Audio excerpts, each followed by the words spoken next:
Thank you, Father, for knowing that. Thank you, Father, that we are children of the Most High. Come this morning before you, and we just want to praise you and honor you for the sacrifice you paid so that we can step into that position, Lord. Just thank you for that, Lord. We want to praise you as the Lord of all lords, the King of all kings, the Almighty. In Jesus' name we pray this. Amen. Thanks, Franco. Kan jy hom gou vir my gooi daar asseblief? Is dat reg?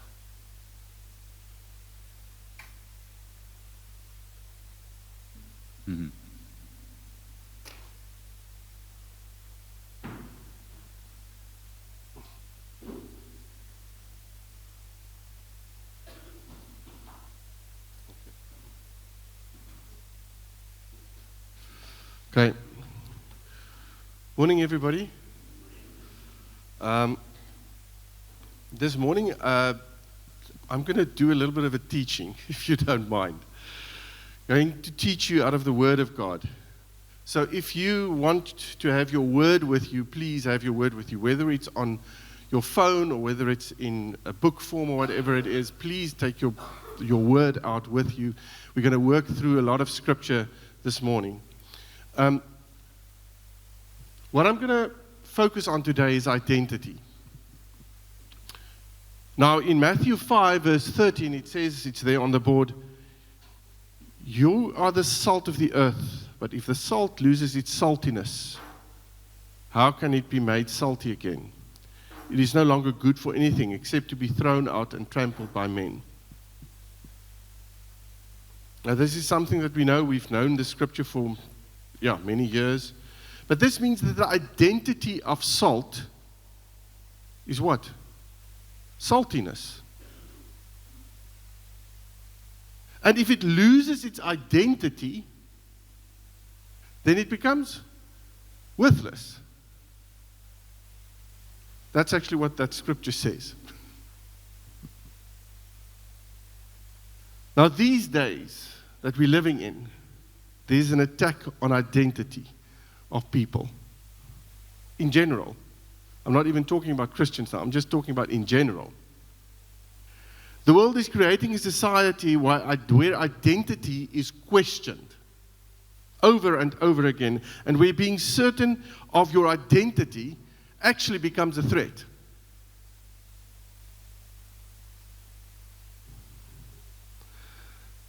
Now, the scripture points to the fact that if we do not know who we are, then we become ineffective. Hence that scripture. We doubt ourselves and what we stand for. We become uncertain, and we start losing our focus. And when you start losing your focus and you start losing who you are, you start losing your purpose. We lose our saltiness. I've realized that the church needs to stand up. We really need to stand up in this fight against humanity and the war, because we're in a war which the evil one is raging against the human race in general, not even Christians only.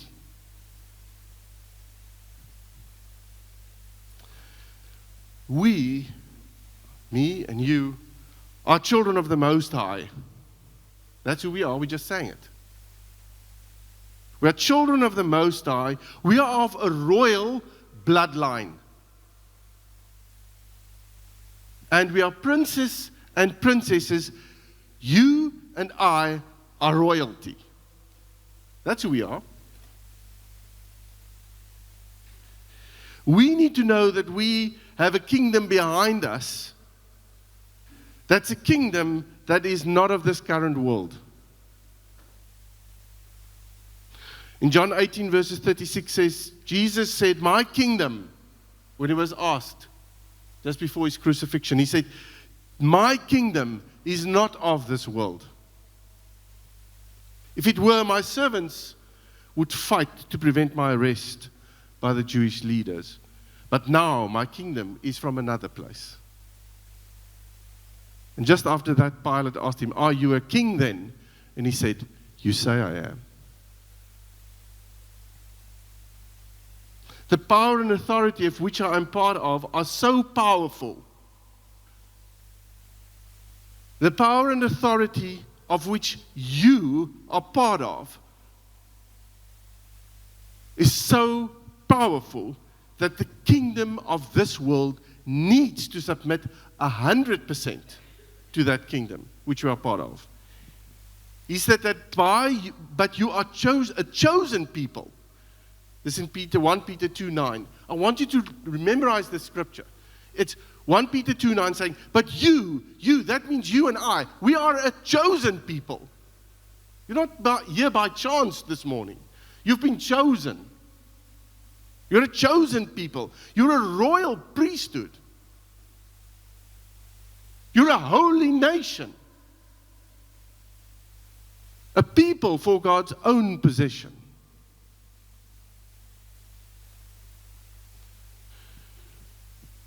Now, when I was preparing for this message, the Lord reminded me of a vision that I had in 2016.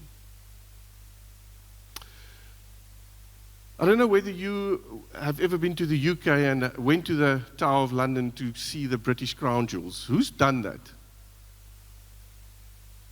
So I've done that. So I saw the British Crown Jewels in my vision as it is displayed to the public in the Tower of London. Now, there's a huge enclosure, glass enclosure, and when you you go and stand by that enclosure. You can't stand still. It's moving on. It sort of glides past the glass enclosures so that you can have a good look at everything. But you can't stand still.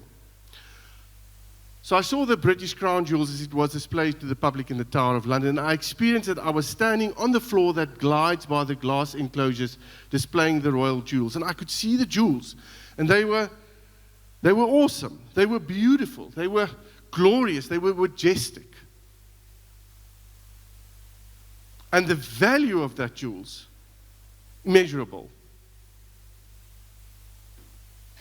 I realized that there was a thick pane of glass separating me from the jewels. And they were untouchable. Couldn't get to that jewels. I was only gliding by, out of reach to me. And I heard the Lord say to me, that is how many people see their spiritual lives. They acknowledge what they know about me, he says, but they are moving past their true identity while looking at it. They know and see their identity, but it is out of reach to them, and life's opportunities to pick up their true identity just glides by. He said to me that people must know that his death has broken the glass. That brings that separation. People, however, thought that through their unbelief and their lack of knowledge, put that glass in place again. Not the Lord. We do that. Through our unbelief and through our lack of knowledge. And the glass that they have erected themselves is not real. The Lord says it's not real. It looks real, but it's not. But their unbelief and lack of knowledge makes it impenetrable for them. And I saw how the moving floor stopped. And how the Lord took out the crown out of the glass enclosure and put the crown on my head with the words, you are a son of the King. And he said, this is how I see you.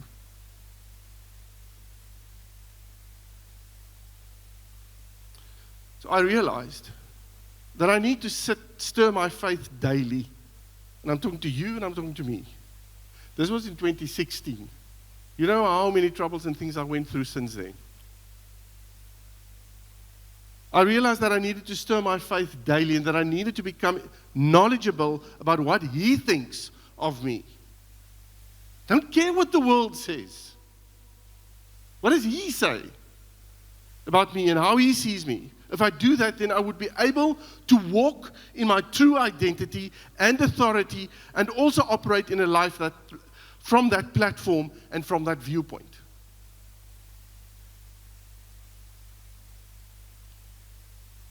So who are we? And what does the Bible say about this? So, I'm going to go to the next scripture, is 1 Thessalonians 5:23, which says, "May God Himself, the God of peace, sanctify you through and through. May your whole spirit, soul, and body be kept blameless at the coming of the Lord Jesus Christ." We need to understand, if we're going to talk about who we are, we need to understand that we are spirit, and we are soul, and we are a body. That's what the Lord says. That's what the Word says. The body is exactly what it says. Let me just quickly run to one thing that I did here. Okay. So we are a body. We are a soul. And a soul consists of your thoughts, and out of your will, and out of your emotions. And then we are the spirit. So God sees us as a spirit with a soul living in a body.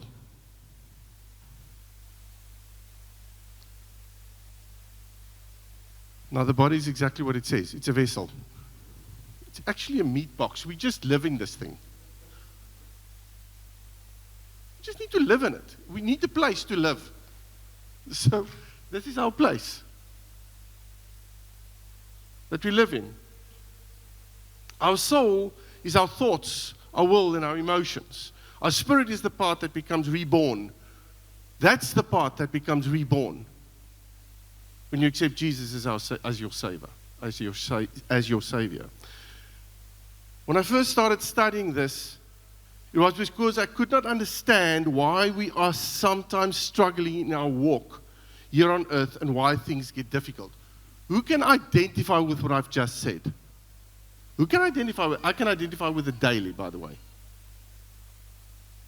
Struggling on a daily basis. Struggling with things and with thoughts and with things that are coming across your path. I started reading the Word, and then I came to Romans 6, 7, and 8. So I'm just going to backtrack here quickly.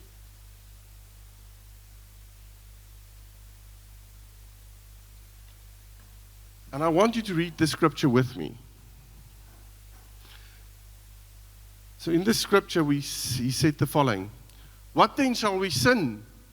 This is now Romans 6. Shall we sin because we are not under the law, but under grace? By no means. Don't you know that when you offer yourself to someone as obedient slaves, you are slaves of the one you obey? Whether you are slaves to sin, which leads to death, or to obedience, which leads to righteousness. What's righteousness? Righteousness means standing in the right place of God. I can come in front of Him. I've got entrance to God. That makes me righteous. When I'm righteous, I can do that.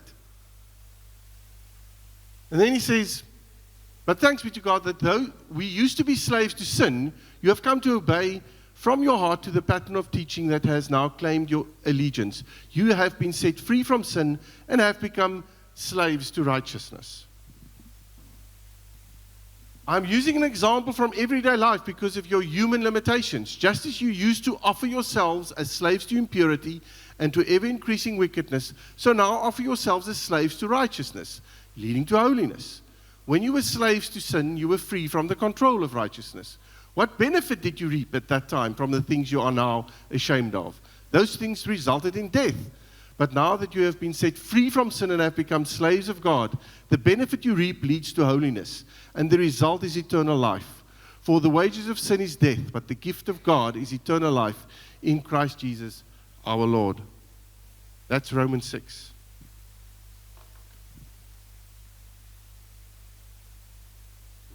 So what does that scripture say? Who are we? We've just sang a song. We're no longer slaves, Lord. But that scripture says, Yes, you are. You are a slave to righteousness.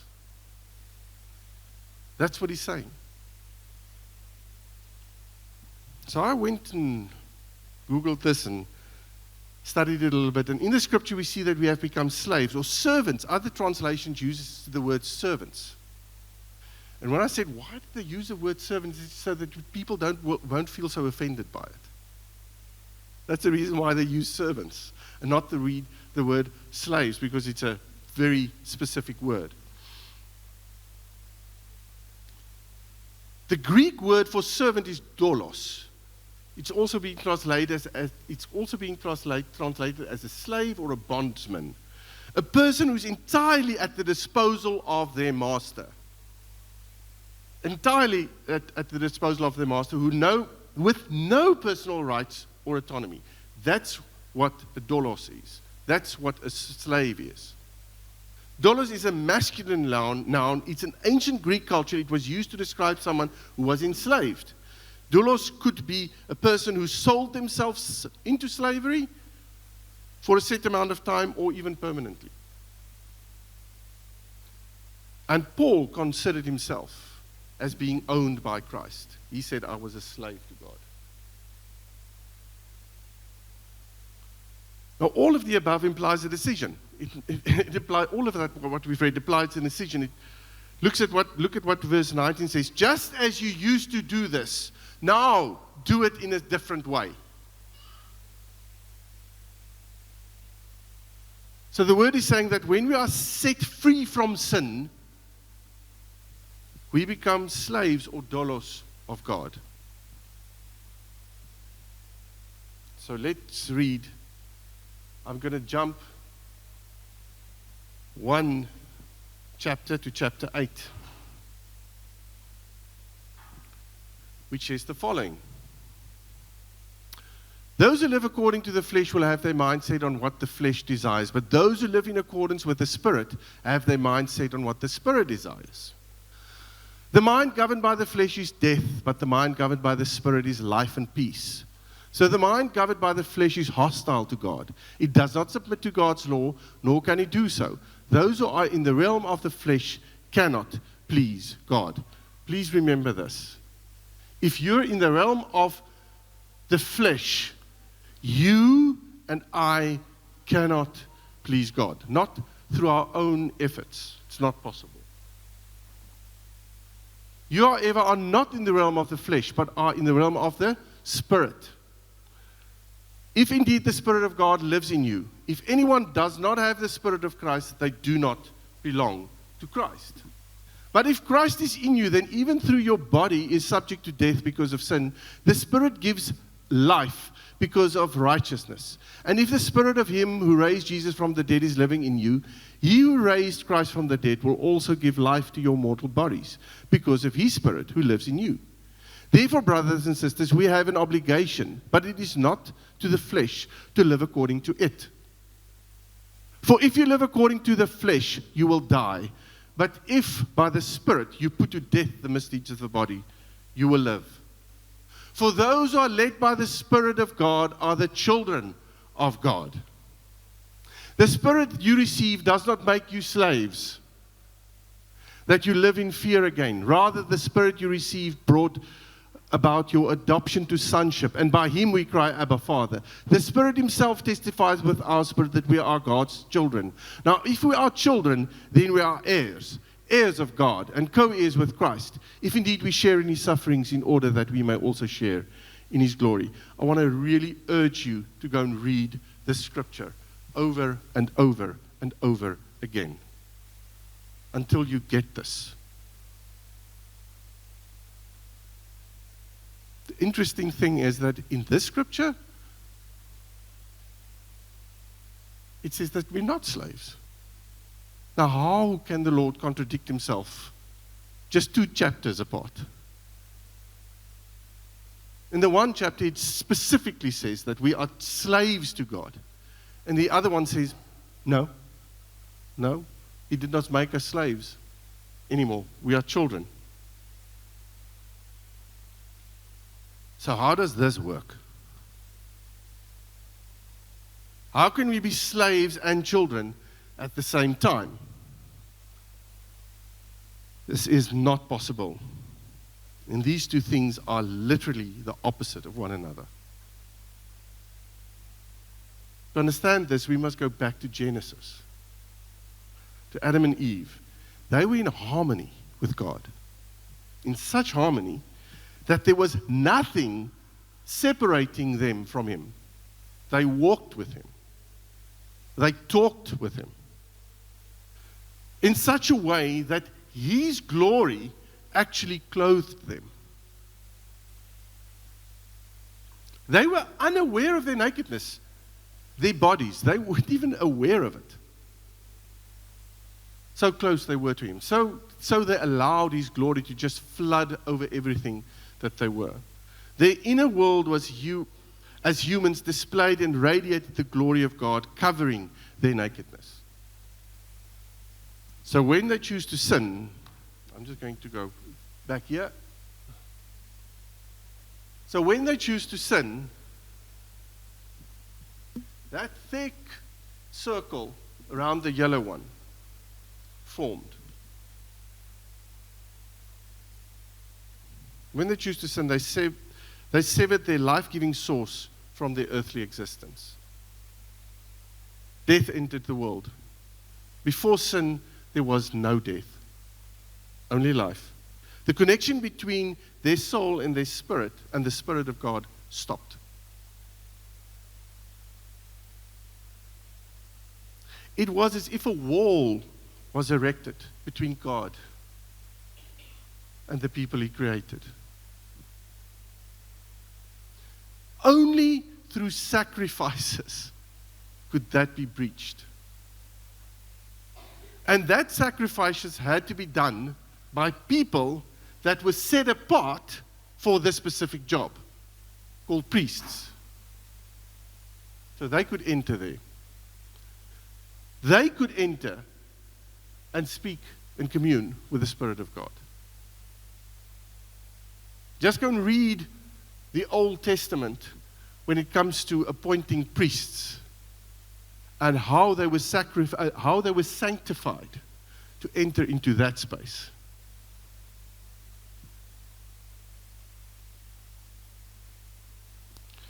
Now, if you look at the temple as it was displayed then, the temple reflected body, soul, and spirit.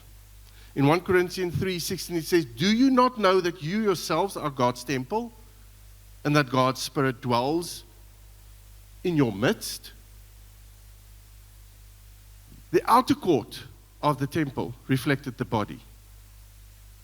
The inner court, or the holy place, that reflected the soul. The place where the artifacts were, the lampstand, and all of that. And it resembled the inner working that brings us closer to Him. This is a message all on its own. I'm not going to spend time today in that. But the Holy of Holies was separated, and only the high priest could enter there once a year. And he had bells around his clothing. Why? The bells was there because if he entered and he wasn't sanctified enough, he would be struck dead right there. And then the people could no longer hear the bells. And there was a rope attached to his one foot, and then they can drag him out. They couldn't go in and get him because they would die as well. That's how strict that was.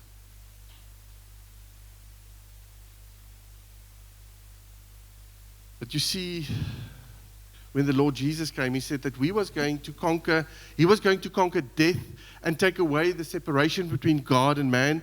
So the curtain which separated the Holy of Holies from the rest of the temple, what happened to that curtain when He died? It was torn. From where?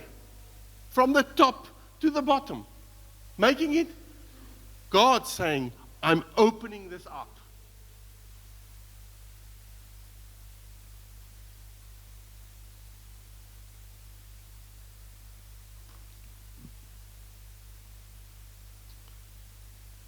But let us get back to the place where, as human beings, before we would get saved, in this place we do not have direct access to the Lord. If we're not saved, you do not have direct access. You don't. It's only the blood of the Lamb that gives you that access. And he says in John 10, verse 9, he says, I am the gate. I am the door. Nobody can enter into that space if he's not going through me.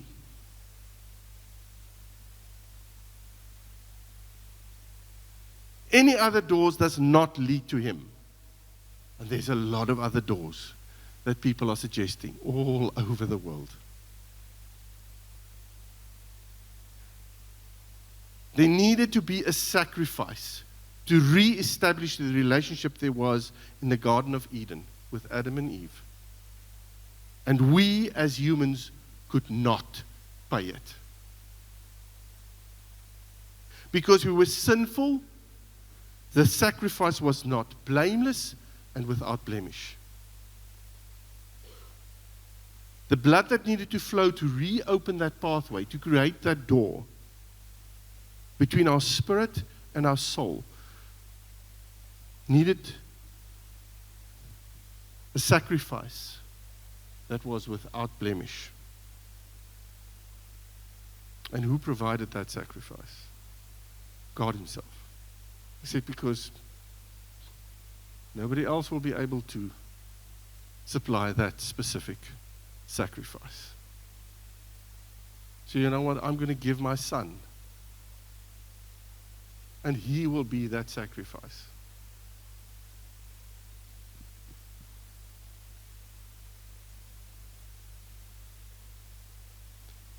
So if you do not know the Lord, you can be a good person, and you can do great things, and people can applaud you, but that will not be good enough to get you into the presence of the King of Kings. It's only the blood.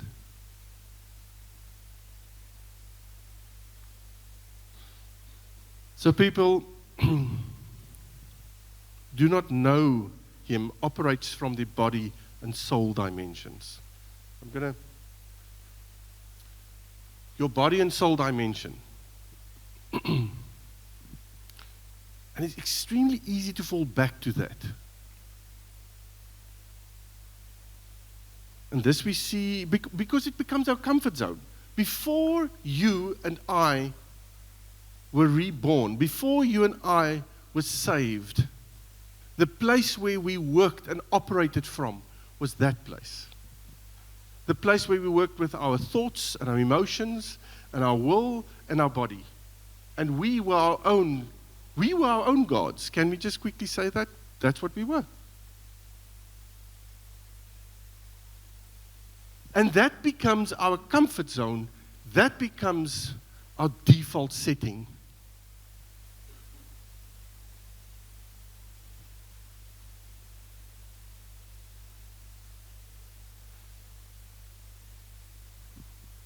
This is where Romans 6 comes in. We need to choose the opposite of what the soul and the body suggest, because your soul and my body and your body, they are still suggesting. They are still operating and still saying, you know what? What about this? What about that? Why can't you do this? If you do this a little bit, it's not that bad. I mean, really. That's the old man talking.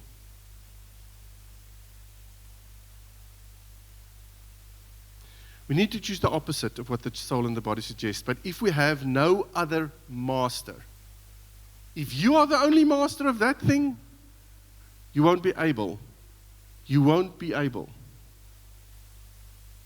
to guide your thoughts.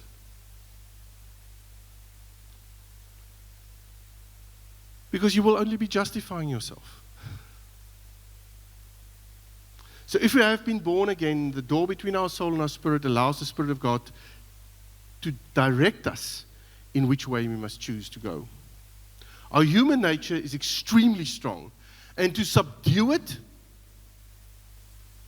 we must see ourselves as slaves to God in that specific space.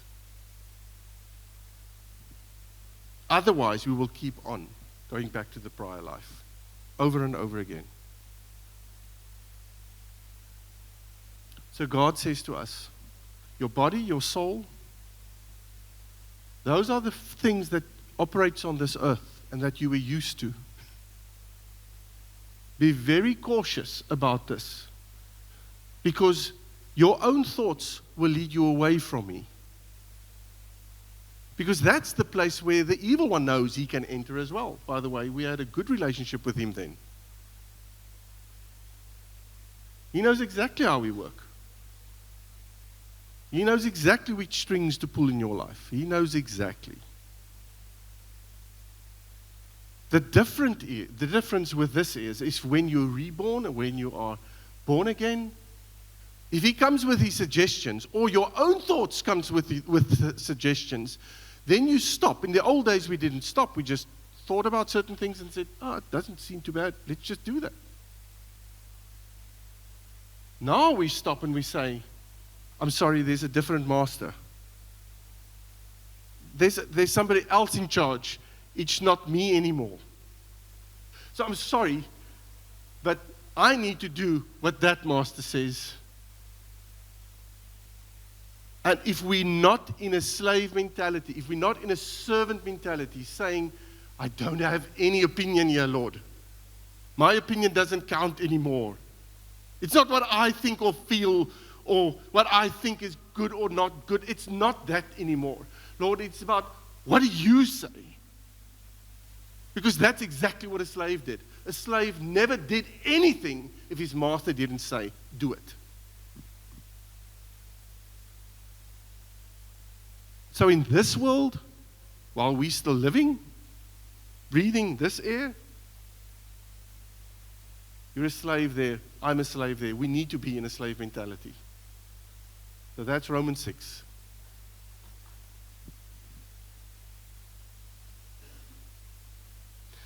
But you see, when we are born again, that's when the thing changes. Because then the Lord's Spirit enters our world and our spirit starts to live again. It starts breathing again. And there, we're a child. He becomes the source. But because you see, when you step into his world there, when you step in, what does the Lord see? He doesn't see your good deeds. He doesn't see your good thoughts. He doesn't see any of that. Because it actually doesn't matter.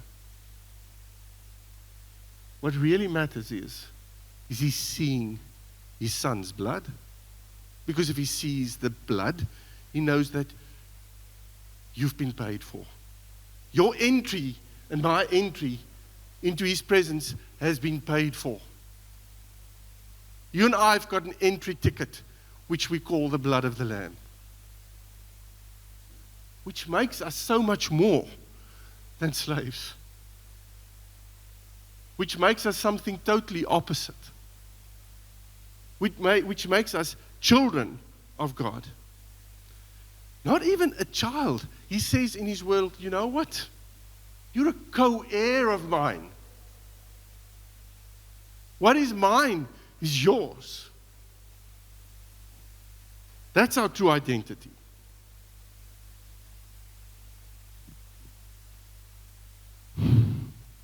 But then the word says, the word says, Satan, the evil one, he's walking around like a what? A roaring lion. What to do what? Yeah, he wants to steal and come and devour. He wants to rip things apart.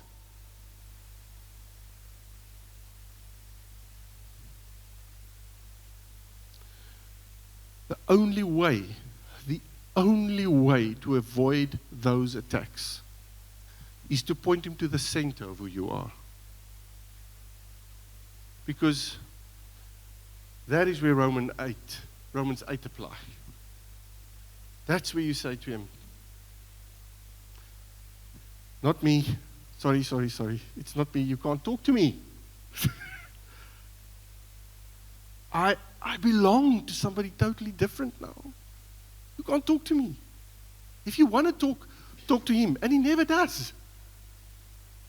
He never does talk to him. Because the only thing that the Lord is willing to talk to him about is his future. And he doesn't want to talk about that. And I'm talking about the evil one's future now, not yours.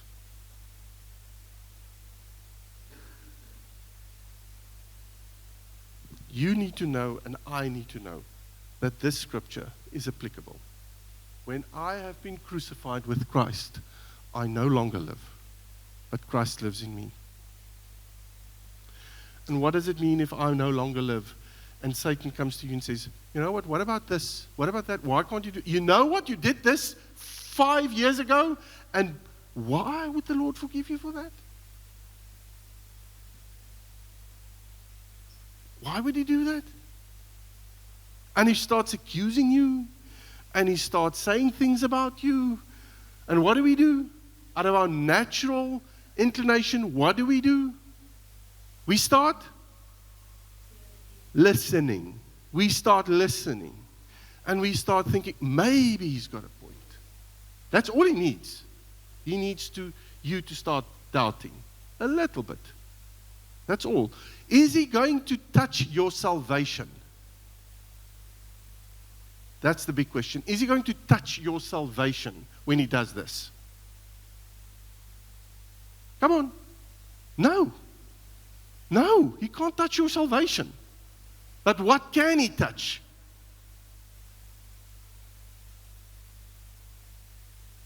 Our effectiveness.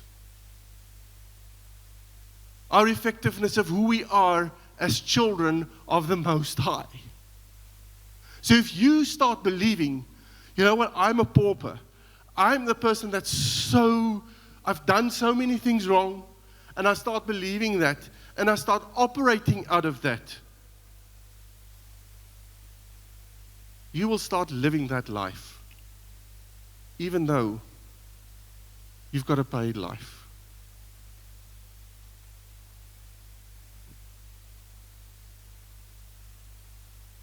You know about that story? I think some of you know about the story. The guy who won a trip on one of these big cruise liners. You know about the story? And he won this trip. And they gave him the ticket. And he went to this cruise, and he took food with, and water with, and everything with, cool drinks and everything. And he was sitting in his cabin for the whole time of that cruise. And he was eating biscuits and drinking water and all of that. He was on the cruise. And later on, the last day, he met the captain while he was quickly going out. And the captain says, I haven't seen you. Where were you? I haven't seen you on the cruise the whole time. He said, no, but he was in his cabin. That's where he was. And he was just, eating and things when he got hungry. And the captain said, but why did you do that? He said, this cruise has been paid for totally. You know what? You've got access to buffets. You've got access to everything on this cruise liner. But you decided to not lock yourself into a cabin and not experience the full cruise.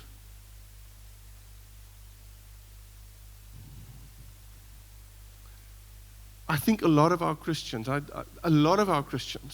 going to come there one day, and he's going to say, goodness gracious, what did you do with everything I gave you? You know what? There's a room full of stuff here that you haven't used as yet. You didn't even ask me about it. It was at your disposal the whole time. But you were, muddling around there and didn't even think about what I said. If I said that you're a co-heir of mine, then everything I have is yours. Can you just tap into that and realize that you're a child? I don't know whether you do this, but I do this. Well, my mom and my dad's, they gave up the house now. But when I went to their house, whether I was 15 or 40 or 50, it actually didn't matter. When I came into their house, the first thing I went to was the fridge. I don't know whether you do it, because I do it still. Go to the fridge, and then I start taking out things and start eating and whatever. I never asked them. My children are doing it with me now, and I really enjoy that. I really enjoy that. Because why? Because they know who they are. They know that they belong here. They know that everything in that house is theirs. That's exactly what the Lord wants us to realize. He wants us to realize, He wants you to realize you're a child of the Most High. And Satan will come and attack you on that little part of your life. That's really, he doesn't have any say about the middle part. But if you really want to experience that, then we need to focus on the fact that, Lord, I don't have a say there. If I take a dead body and I put that dead body here, a corpse, I put that corpse here, and I put a lot of things around this corpse that could tempt this corpse. I don't know, anything. Alcohol, drugs, pornography, anything. Put it around this corpse. Is it going to have an influence on the corpse? Why not?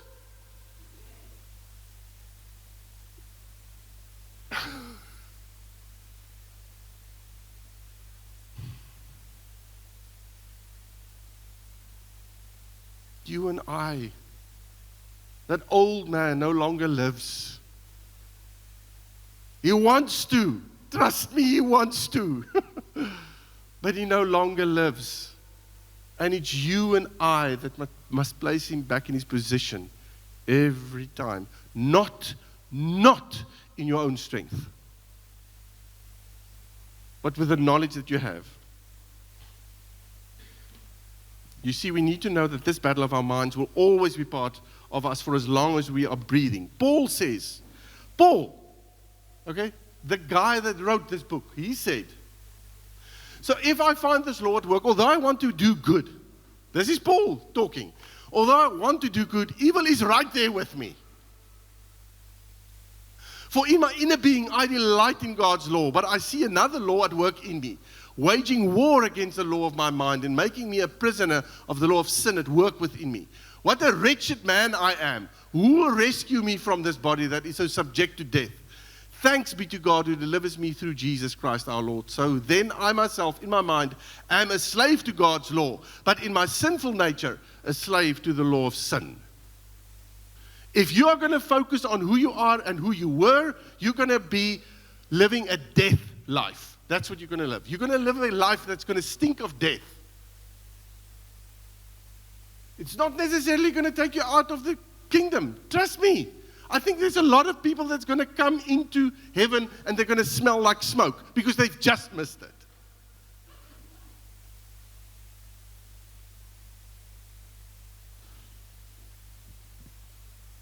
But he's saying, can you just realize, can you just quickly realize that I'm struggling with... Now, if this man struggled with this,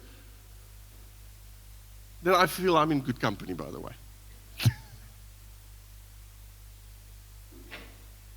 So you see, all of this that I'm talking about today is a choice. We can choose what we want to be and live from that place, but what God wants for us needs to trump all the rest. Always. It's always what He wants. Our identity lies in Him and what He says, not in what we feel or think or even what we want. All this needs to take on the position of a slave, submitting to the master of all masters. And then living out the place of sonship, where our spirit testifies with His Spirit that we are children of God. So choose this daily. And how we do this? Colossians 3:2-10 says, set your minds on things above, not on earthly things. For you died, and your life is now hidden with Christ in God. When Christ, who is your life, appears, then you also will appear with Him in glory. Put to death, therefore, whatever belongs to your earthly nature: sexual immorality, impurity, lust, evil desires, and greed, which is idolatry.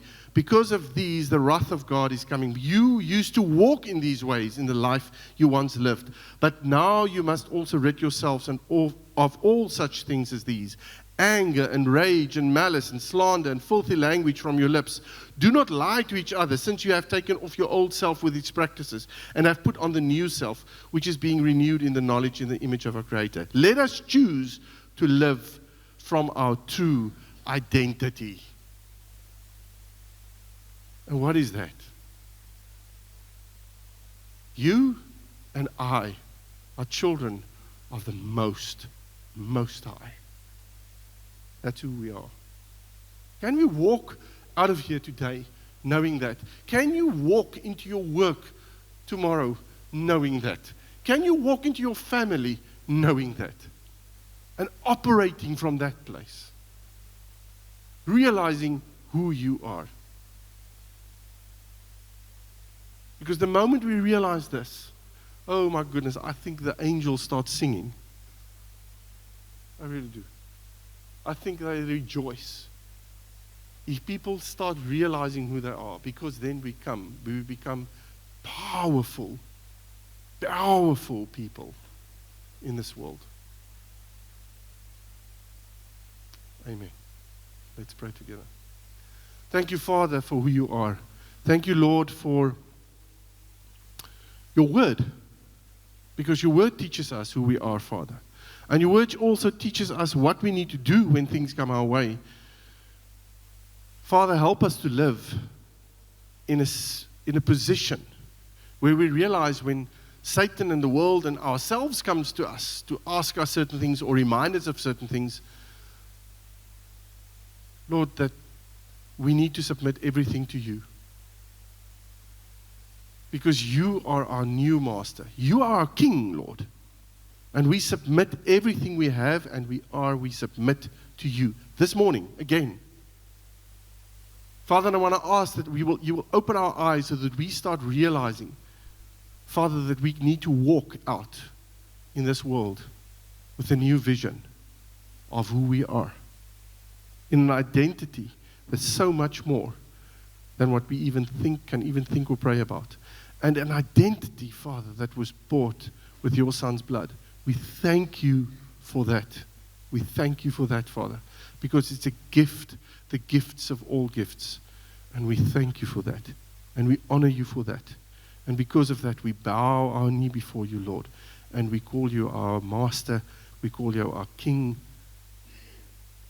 You are so much more than we can ever think or dream or pray about. Father, I ask that you will bless each and every one as we go out now.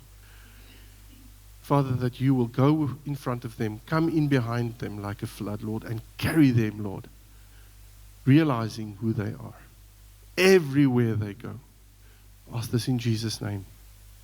Amen and amen. Thank you so much. Do you want to sing that song again?